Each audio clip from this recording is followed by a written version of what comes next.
வணக்கம் நேர்களே. இன்றைய தினம் இரண்டு முக்கிய நிகழ்வுகளை பற்றி பேச போகிறோம். முதலாவதாக இந்தியா பாகிஸ்தானில் ஒரு 9 இடத்துல டெரருடைய ஸ்ட்ரைக் பண்ணி அந்த இடத்தெல்லாம் கம்ப்ளீட்டாக பண்ணியிருக்காங்க. இதனால நிறைய வீடியோஸ் வரும், நிறைய இன்புட் வரும்.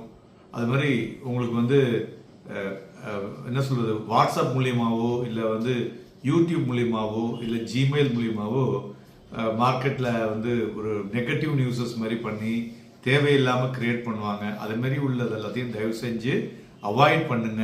இது மாதிரி 21,000 ரூபா போட்டிங்கனாக்கா 15 லட்சம் கிடைக்கும், 20 லட்சம். All kind of activity don't do it. அதே மாதிரி இந்த நம்மளுடைய இந்தியா பண்ணக்கூடிய ஆக்டிவிட்டீஸையும் தயவு செஞ்சு யாருக்கும் நீங்கள் ஃபார்வர்ட் பண்ணாதீங்க. இதெல்லாம் கவர்மெண்ட் ரொம்ப சீரியஸாக பார்த்துட்டு இருக்காங்க. ஸோ அதனால் நம்ம குடும்பத்தில் இருக்கிறவங்களுக்கு சொல்ல வேண்டியது நம்மளுடைய தலையாய கடமை. ரெண்டாவது, இந்தியாவுடைய ஹவுசிங் மார்க்கெட் பார்த்தீங்கன்னாக்க எல்லாரும் கிராஷ் ஆகும் அப்படின்னாங்க. அது கிராஷ் ஆகலை. மார்க்கெட் ஒரு கூலிங் பாயிண்ட் சொல்லுவோம் இல்லையா, அதை மாதிரி இருக்குன்னு சொல்லலாம். ரெசிடென்ஷியல் ப்ராப்பர்ட்டியை பொறுத்தவரை ஒரு டிரான்சிஷன். அது பார்த்தீங்கன்னா அந்த கோவிடுக்கு அப்புறமே ஒரு ரேபிட் சேஞ்ச் மார்க்கெட்டில் வந்தது. இப்பயே பார்த்தீங்கன்னா இந்துஸ்தான் லேவர் அவங்களுடைய ப்ராப்பர்ட்டிலாம் வாடகைக்கு விட்டுட்டு எல்லாமே ஒர்க் ஃப்ரம் ஹோம் கான்செப்டுக்கு சில இடத்துல மாற்றிட்டு இருக்காங்க. ஸோ அதனால் என்ன ஆகுதுன்னு பார்த்தீங்கன்னாக்க ஒரு சஸ்டைனபிலிட்டி ட்ராஜெக்டரிக்கு மார்க்கெட் அந்த ப்ரைஸ் கண்டினியூஸாக ஏறிட்டு இருக்கு. ஆனால் மக்களால் அதை வாங்க முடியல. ஸோ அதனால் இந்த ரீசன்ட் குவார்ட்டர்ஸில் பார்த்தோம்னாக்க ஒரு ஷிஃப்ட் ஒரு காஷியஸாக ஒரு டிசிஷன் எடுக்கிற மாதிரியும் ப்ளஸ் கன்சாலிடேஷன் மோட்லையும் ப்ராப்பர்ட்டி ரியல் எஸ்டேட் சைடு போயிருக்குங்க.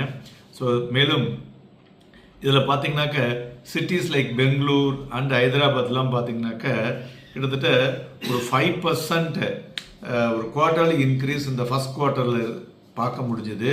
அதே சமயத்தில் பெங்களூருடைய ஆவரேஜ் ப்ரைஸ் பார்த்தீங்கன்னாக்க 7,881 per square feet and Hyderabad 7,412 per square ஃபீட்டுங்க.